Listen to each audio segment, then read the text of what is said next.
Hi friends, டேஸ்டியான மிளகு ரசம் எப்படி செய்கிறதுன்னு பார்க்கலாம் வாங்க.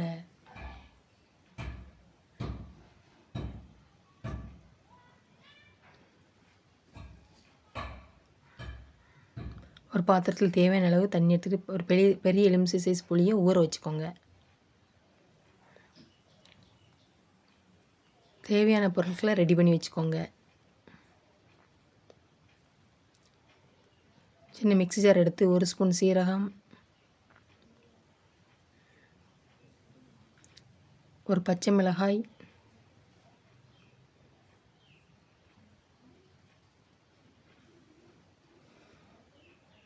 பதினஞ்சு பூண்டு தோல் உரிக்காமல் எடுத்துக்கோங்க.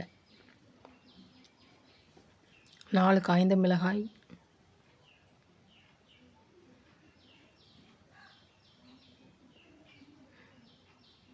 1 ஸ்பூன் மிளகு சேர்த்து கொரகொரன்னு அரைச்சிக்கோங்க.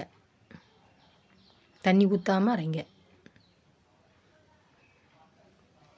கரைச்சி வச்ச புளி கரைசல் எடுத்துக்கோங்க. அதில் அரைச்சி வச்சுருக்கிறதில் கொஞ்சம் எடுத்து அந்த புளி கரைசலில் சேர்த்துக்கோங்க. இந்த மாதிரி சேர்த்திங்கன்னா ரசம் வந்து நல்லா மணக்கவும் செய்யும், டேஸ்ட்டாகவும் இருக்கும்.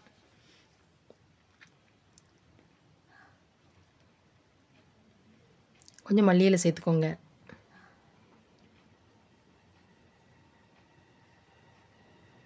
கொஞ்சம் கருவேப்பிலை சேர்த்துக்கோங்க. தேவையான அளவு கல்லுப்பு சேர்த்துக்கோங்க. நல்லா அப்படி கை வச்சு கரைச்சி விட்டுக்கோங்க.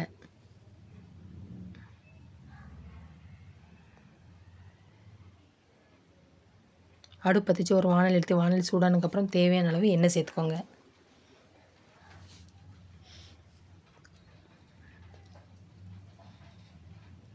எண்ணெய் சூடானதுக்கப்புறம் 1 ஸ்பூன் கடுகு சேர்த்துக்கோங்க. கடுகு பொரிஞ்சதுக்கப்புறம் 1/2 ஸ்பூன் சீரகம் சேர்த்துக்கோங்க. சீரகம் பொரிஞ்சதுக்கப்புறம் கொஞ்சம் பெருங்காயத்தூள் சேர்த்துக்கோங்க. 2 காய்ந்த மிளகாய் பிச்சு சேர்த்துக்கோங்க. கிண்டி விட்டுக்கோங்க.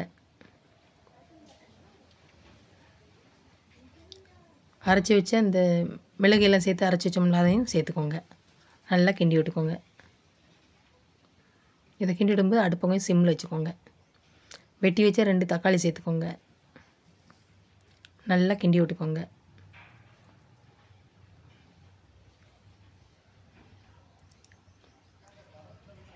கொஞ்சம் எண்ணெய் சேர்த்து வெட்டி வச்ச சின்ன வெங்காயம் சேர்த்து கொஞ்ச நேரம் கிண்டி விட்டுக்கோங்க.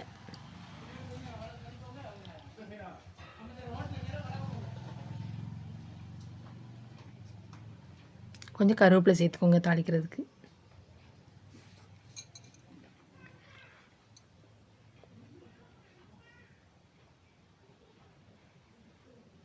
அரை ஸ்பூன் மஞ்சள் தூள் அதையும் சேர்த்து நல்லா கிண்டி விட்டுக்கோங்க. கரைச்சி வச்சு புளி கரைசலை சேர்த்துக்கோங்க.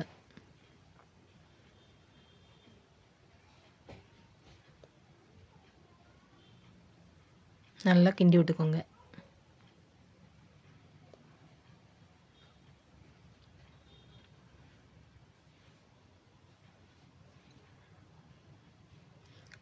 கொஞ்ச நேரம் கழித்து இந்த மாதிரி நுர கூடும்.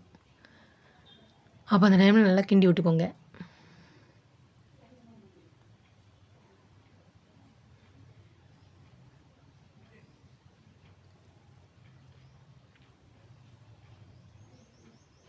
ரொம்ப கொதிக்க விட்றாதீங்க. சூப்பரான டேஸ்டியான மிளகு ரசம் ரெடி.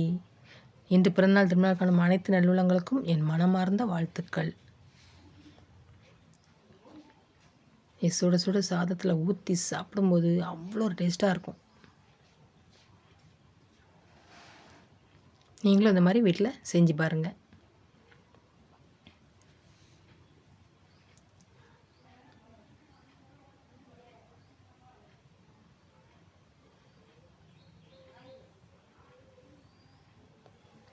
என்னோடய வீடியோ பிடிச்சிருந்தால் லைக் பண்ணுங்கள், ஷேர் பண்ணுங்கள், கமெண்ட் பண்ணுங்கள். வீடியோ ஸ்கிப் பண்ணாமல் பாருங்கள்.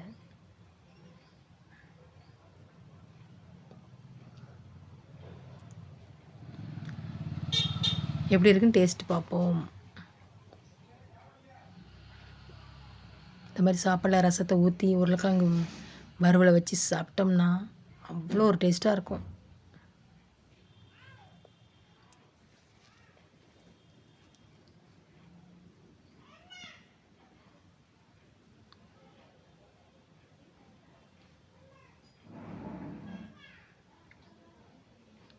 சூப்பராக இருக்குது. பாய்.